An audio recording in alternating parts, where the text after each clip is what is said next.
A su trabajo humanitario desde el Centro Hauser de la Universidad de Harvard y del Centro Carr de Derechos Humanos de la Escuela Kennedy. La hemos encontrado en Río de Janeiro después del impacto que nos produjo esta película. Y ella es la protagonista. Doña Carolina, gracias por atendernos. Muy buenos días. Muy buenos días. Muchas gracias, Julio, por ser tan generoso y por tus tan cálidas palabras. Y quiero también agradecer a todo el público de la W, de Radio Colombia, de escuchar y de prestar atención y de interesarse un poco por la vida de Sergio, por mi vida, por nuestra historia.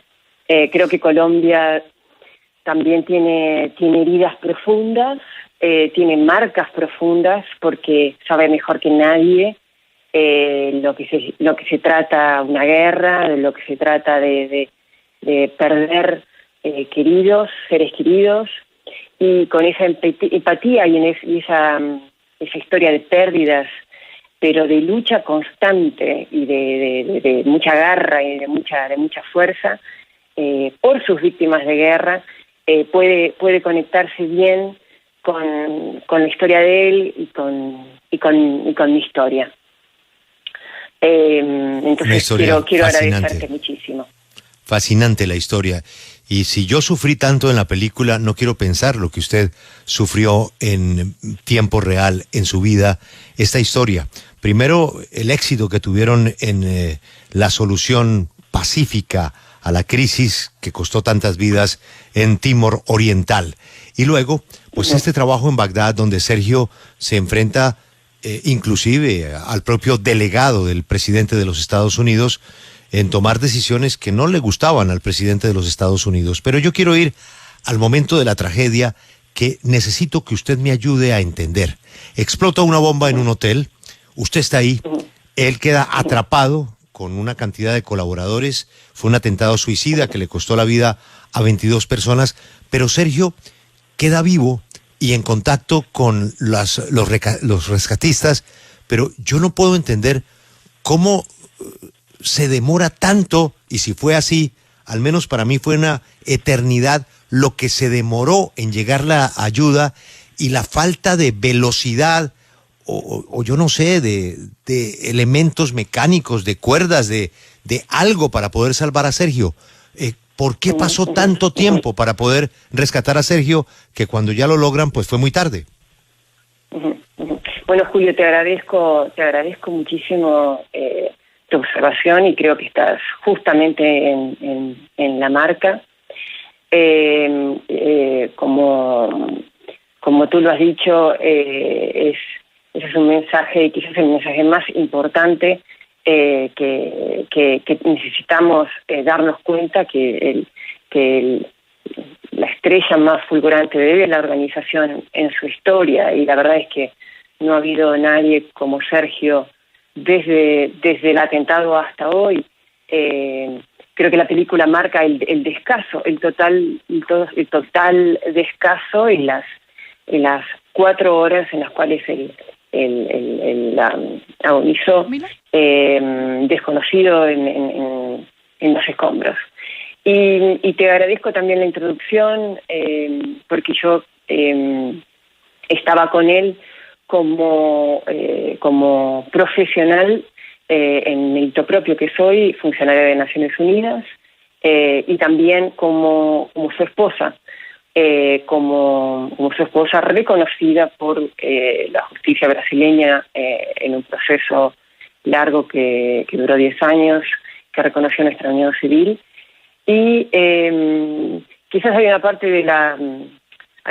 que el filme, que la película sugiere, pero que no, obviamente no iba a la película, Sergio no iba a abordar en ello, porque no es parte de la película y porque sería parte de una parte 2, pero creo que sugiere para el espectador todo lo que pasó luego, y que la verdad no fue visibilizado. Después del éxito de Timor, que que con Sergio y colegas reconstruimos un país, fuimos llamados a las prisas y bajo muchísima presión a Irak para ayudar al pueblo iraquí a encontrar su voz, a poder emitir su voz. Pero yo podría decir, y la verdad creo que tengo el derecho totalmente de decirlo, que luego del atentado en Irak, el atentado en Irak en sí fue un quiebre y fue el peor en la historia, y como testigo prima facie, creo que yo puedo decir que también que existe naturalmente una responsabilidad de Estados Unidos, pero que también reveló la peor cara de la ONU. Y eso lo digo como funcionaria de la ONU. Lo que pasó después fue terrible. Hubo una política de invisibilización del fracaso, del descaso y el fracaso de la misión. Y en particular a mí lo que me pasó después fue que me apartaron, me privaron de todo derecho, así también como de mi reconocimiento de mi rol y de mi condición, tanto como funcionaria en mérito propio y también como mujer de Sergio. Con el apoyo de mi familia, con el apoyo de mi suegra, la madre de Sergio, tuvimos que recorrer un camino muy largo, como conté antes, de una década, para que nuestra unión civil fuese reconocida y con el apoyo de su familia en Brasil, de mi familia en Argentina, estamos intentando de visibilizar ese terrible atentado, la forma que él murió, y cómo nosotros, víctimas también del atentado, no hemos tenido hasta el día de hoy nuestros derechos reconocidos. Ha sido una pelea sin par, y la gran victoria ha sido que hace unos años nomás el Poder Judicial brasileño reconoció nuestra unión estable, y bueno, y seguimos en esta lucha. Esto es de nuevo una historia que está sugerida apenas en la película. Obviamente hay mucho más por atrás. Uno puede especular quizás por ser una mujer en una situación de guerra, pero creo que hay muchas mujeres y hay muchas personas que saben empatizar con esto. Pero ¿qué explicación hay para que la ayuda de los rescatistas haya tardado tanto? Mira, Julio, yo creo que esto tiene que ver con algo que está mucho más arriba de nosotros. Creo que esto tiene que ver con una dinámica de la geopolítica internacional que escapa a Carolina, escapa a Sergio, y yo creo que tiene que ver con los grandes poderes que estaban en su lugar después del 9 de septiembre, y la gran disrupción geopolítica que se vio resumida en un rescate y una posterior invisibilización, porque no hubo una investigación de qué fue lo que sucedió exactamente. No hubo realmente una investigación de por qué Sergio Vieira de Mello estuvo 4 horas sin ser rescatado, y la verdad es que su historia fue un poco enterrada bajo medallas y discursos conmemoratorios y días conmemoratorios, pero por lo menos yo, su esposa y sobreviviente por mérito propio como funcionario de la ONU, nunca vi una investigación seria sobre los eventos.Í que si tú me puedes ayudar a saber qué es lo que pasó, o quienes están escuchando en este momento, a mí me gustaría saber.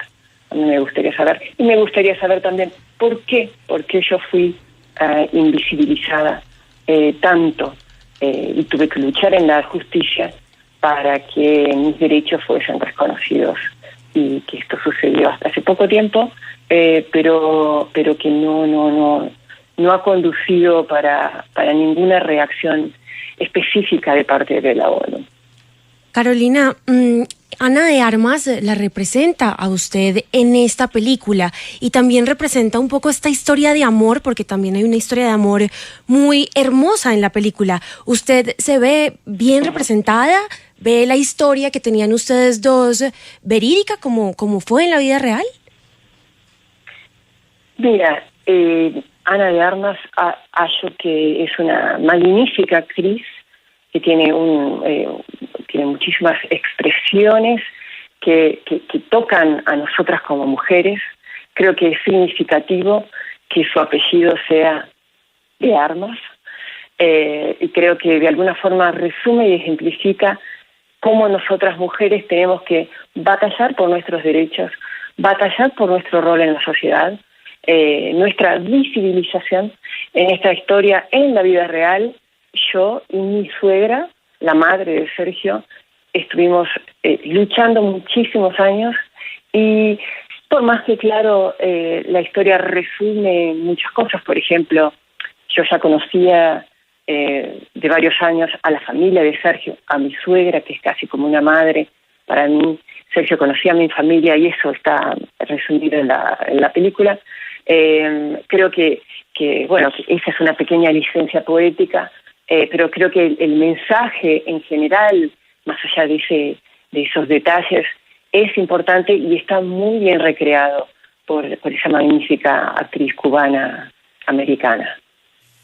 Y creo que es un mensaje que yo como argentina, que como en el país que resido, Brasil, que como los colombianos, como la mujer colombiana, puede resonar muy bien. Creo que nos llega muy de cerca, porque conocemos muy bien lo que es esa lucha, como víctimas, como mujer y como sobre todo como guerreras.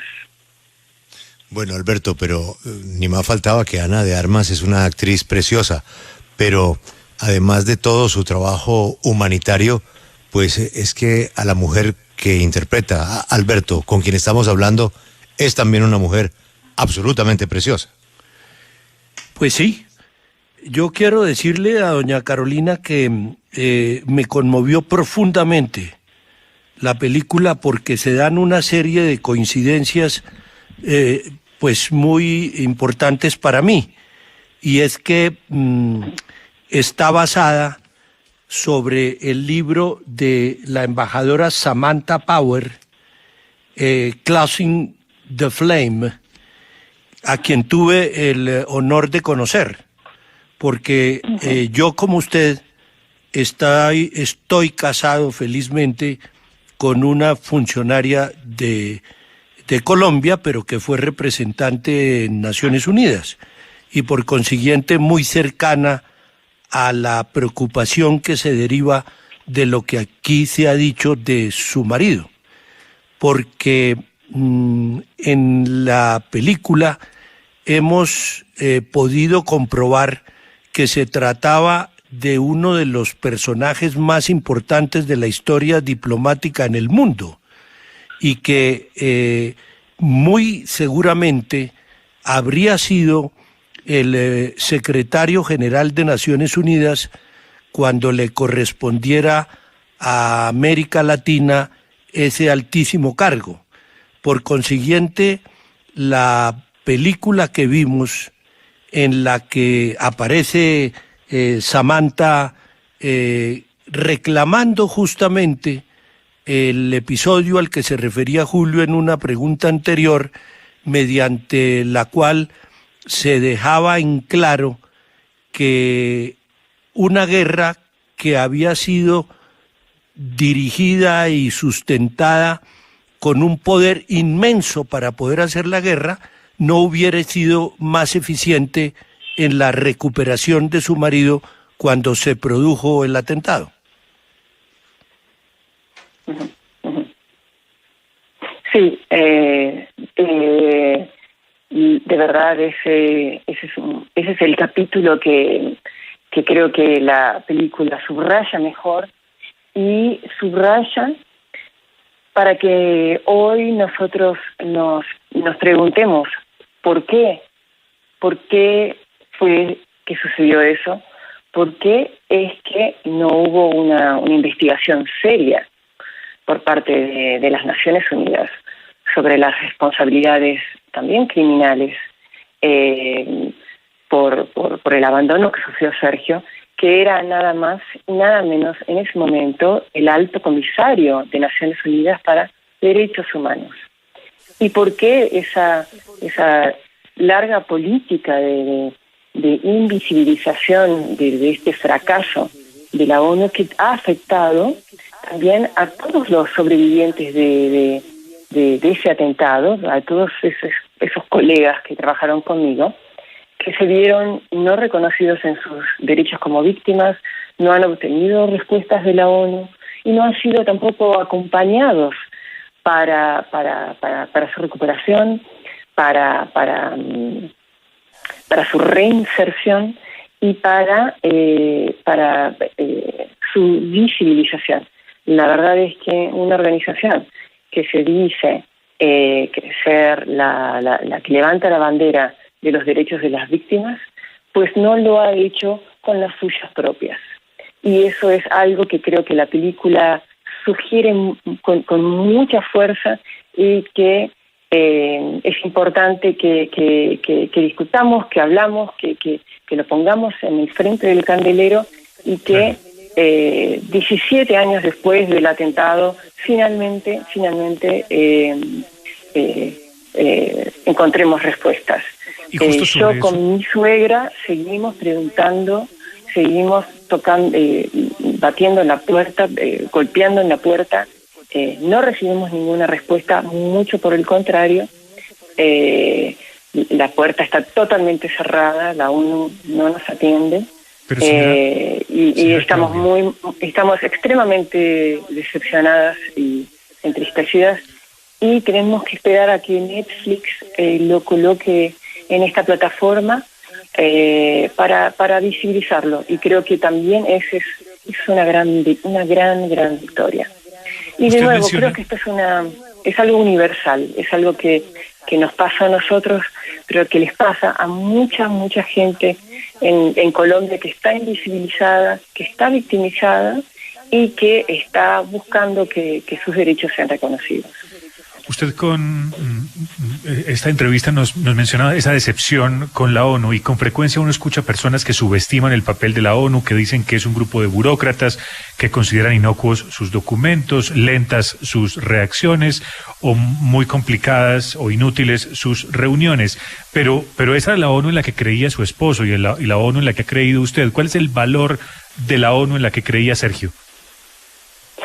Yo diría que Sergio y yo creíamos y creemos en los valores. Hay ciertos valores universales que para los cuales yo arriesgué mi vida y él dio su vida. Nosotros creíamos, y yo creo en esos valores, y defiendo hasta ahora esos valores. Y creo que la audiencia de la W cree en esos valores de dignidad humana, de lucha, de subsistir, de hacerlo mejor con nuestras límites. Creo que detrás de estas grandes organizaciones hay una burocracia que a veces se olvida de estos valores y arroja a su mejor capital, que son sus funcionarios, en una maraña burocrática. Y lo hace eso equivocadamente. Y creo que existe aquí una oportunidad de corregir esos grandes errores, quizás inspirados por la película y por la obra de una persona que sacrificó tanto. Existe la oportunidad, si quiere ser abrazada, de corregir de alguna vez estos errores y de abrazar a su capital social, a su gente, ¿no? A sus funcionarios. Los funcionarios que trabajan en el campo son el capital social más importante que la ONU tiene para brillar. La película tiene momentos que nos arrancan lágrimas muy, muy emocionales, pero obviamente uno se queda pensando si hacen parte de la licencia del realizador, como parte de la ficción, o si sucedieron. Por ejemplo, ¿es cierto el momento en que usted alcanza a hablar con él por un huequito de los escombros de la explosión? Él estando vivo, ¿usted pudo hablar con él por ese huequito? Mira, Julio, la ficción nunca alcanza a retratar la total dimensión de la tragedia. En la vida real fue mucho peor, fue mucho más descarnado. Las imágenes que yo observé en ese momento fueron mucho más descarnadas que presentadas en la película, y yo fui la primera persona que encontró a Sergio en los escombros y hablé con él y le juré que lo iba a sacar. Y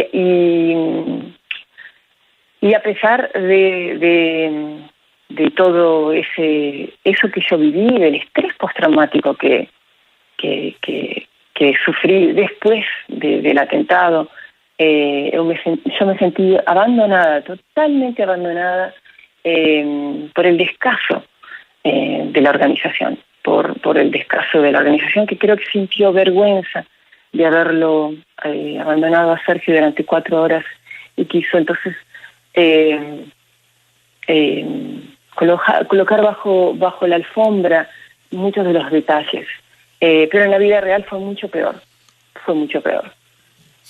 Hay otra escena muy dramática, y es cuando ya el rescatista tiene que enfrentarse a usted para, sin decirle, con su sola expresión, pues ya usted concluyó que Sergio había muerto. Y él entrega una bolsita que encontró en el bolsillo de Sergio, que tenía 2 argollas. ¿Eso fue cierto? Bueno, en la vida real, Sergio y yo ya utilizábamos nuestras alianzas de casados, porque vivíamos como una pareja casada hacía muchísimos años, y era reconocido por nuestras familias, tanto en Brasil como en la Argentina, y vivíamos como una pareja normal. Quizás lo que sí fue verdad es que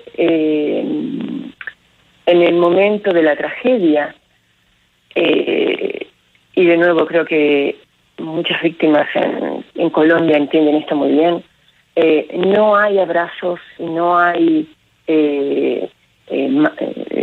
manos o apoyo, sino que la verdad y el sufrimiento es muy descarnado, donde uno sabe de la muerte del ser querido, de como nosotros le decimos, la media naranja, de esa forma descarnada, fría, descarnada y sin algodones. Y la verdad fue sin algodones y descarnada. Carolina, hay una parte que no se muestra en la película, y es exactamente cuando él llega, el cuerpo de Sergio llega ya a la ONU, al Brasil. Y yo quisiera saber, ¿usted viaja con él? ¿Usted inmediatamente, digamos, pasa el atentado, usted viaja junto al cuerpo de él? Bueno, lamentablemente no. Sergio y yo habíamos estado de acuerdo de que él no iría a Irak sin mi presencia, y acorde con eso, cuando él murió, yo no iba a dejar que saliese de Irak sin mí de su lado, pero lamentablemente, y en esta política de invisibilización, la organización para la cual yo trabajaba y por la cual arriesgué mi vida y él murió, colocó una serie de obstáculos para inviabilizar que yo llegase a tiempo, que yo pudiese subir al avión que lo sacó de Irak y que pudiese yo llegar a tiempo a su entierro en Brasil. Entonces, es lo que dices es verdadero. No lo pude acompañar, tampoco pude llegar a tiempo a su velorio, y durante varios años tampoco fui parte de la lista de sobrevivientes del atentado, a pesar de haber sido funcionaria de Naciones Unidas por muchos años, antes de conocerlo a Sergio, y por mérito propio. Tratando de creo que esa es la parte más terrible de la historia, que bueno, que no está contado aún en la película, y que bueno, que espero que algún día quizás alguien se interese en contar. Tratando de diferenciar un poco lo real de lo que fue la película, se muestra también allí en el filme una contradicción en la personalidad de Sergio, y es que a pesar de resolver estos conflictos bastante difíciles como funcionario de la ONU, tenía muy poca comunicación con sus hijos. Quisiera saber si esto era así en la vida real y cómo vio esta contradicción en la personalidad de Sergio.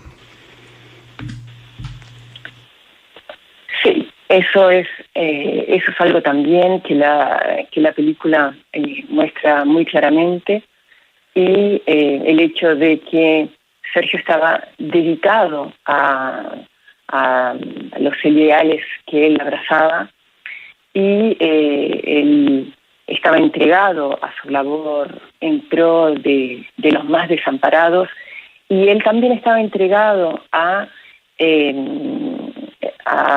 proveer todos los recursos que él recibía para que sus hijos tuvieran a su alcance incluso todas las deprivaciones que él tuvo cuando era joven, cuando él tuvo que trabajar y estudiar al mismo tiempo, y no quería que eso le sucediese también a sus hijos. Quizás una parte que me parece que vale la pena ser destacada es que los salarios de Naciones Unidas no son tan altos, y sin embargo cuando uno trabaja en el campo los salarios son un poco mejores. Entonces también cuando uno trabaja en el campo consigue dar un mejor pasar y una mejor educación a sus seres queridos, y entonces a veces para mantener un cierto estándar de vida hay que seguir trabajando en el campo para poder sustentar ese estándar de vida. Y bueno, y eso era un poco lo que él trataba de hacer, de mantener ese estándar para que sus hijos también tuviesen el acceso a la mejor educación, y ese él pensaba que iba a ser el mejor legado que él podía proveerles. Él deja otro legado importantísimo, y es que el poder, en el caso el que él ostentaba o tenía por su cargo, debería servir. El ser poderoso, el tener el poder, tiene que ayudarle a otra gente. Esa fue una lección muy importante que deja él a lo largo de la película. Y no me queda claro al final, y solamente usted debe saber ese secreto, si él lo seducía a ser secretario general de Naciones Unidas. No, él jamás tuvo esa ambición. Él jamás tuvo la ambición de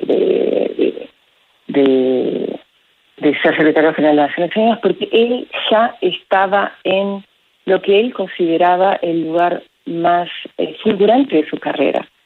Como alto comisario de derechos humanos, él vio esa nominación como la cereza arriba de la crema, como decimos nosotros. Creo que también es importante destacar que hoy el alto comisario de derechos humanos, la oficina se encuentra en un palacio que era la antigua sede de las Ligas de Naciones en Ginebra. Entonces, él realmente, desde el palacio, desde donde él era alto comisario, sentía que ya había alcanzado la parte más alta y más reconocida en su carrera. Y la verdad es que el estrés y el llamado para ir a Irak lo sacó de su eje, y él tenía muchísimos miedos de cuál iba a ser qué iba a causar en derechos humanos que a él Kofi Annan lo mandase a Irak. Pero creo que es importante también destacar que el puesto de alto comisario de derechos humanos es un puesto que es colocado a dedo por el secretario general de las Naciones Unidas. Entonces, como es colocado a dedo, el secretario general tiene la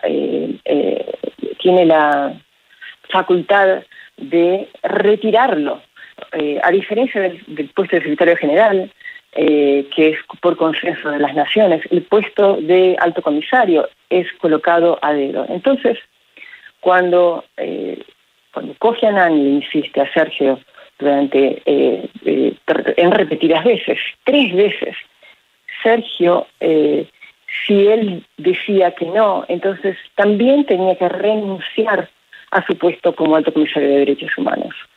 Y por coherencia con su carrera, por coherencia a sus 34 años de carrera, y por coherencia también del valor que él daba de haber sido recompensado de esa forma, no había forma de no ir a Irak. No había forma no había salida para no ir a Irak.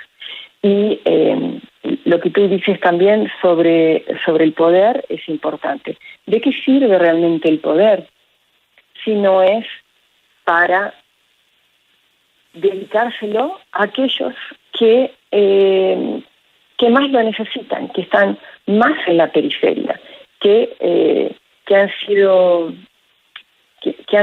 desvinculados de nuestra sociedad? ¿De qué sirve el poder si no podemos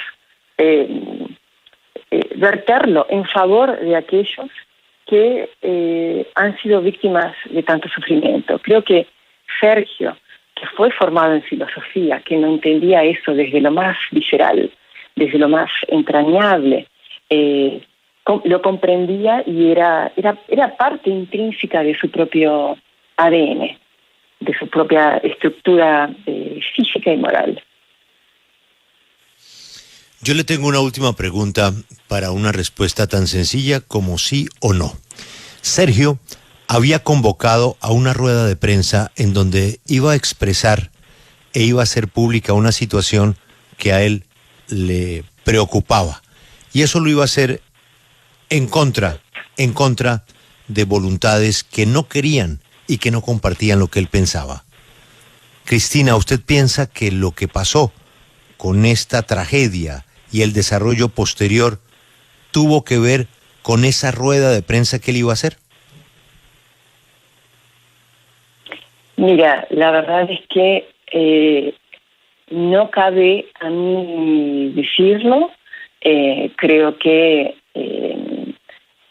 los testimonios de las personas que estuvieron ahí son conclusivos, suficientes, y creo que la verdadera respuesta es analizando a todos los actores que participaron en ese momento y que fueron responsables también por que yo fuese invisibilizada, porque tuviese que ir a la justicia y hacer un proceso judicial durante más de una década.